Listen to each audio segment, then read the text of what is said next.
อมไว้คุณพระศรีรัตนตรัยคือคุณของพระพุทธเจ้าพระธรรมเจ้าพระสังฆเจ้า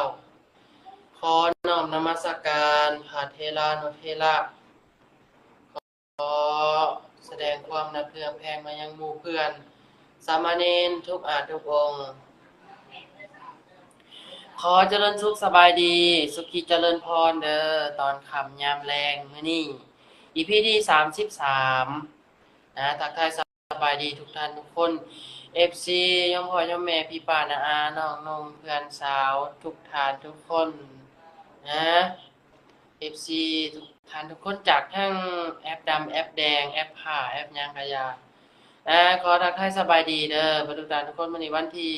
5เดือน5ปี2025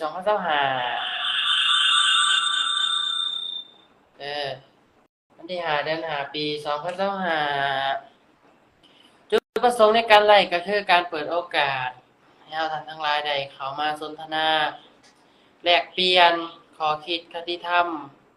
แก้ข้อสงสัยให้กำลังใจซึ่งกันและกัน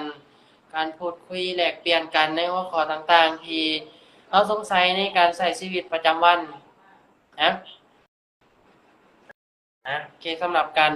กล่าวเปิดการจุดประสงค์กันแล้วเดี๋ยวจะได้เริ่มอ่านคอมเมนต์เด้อ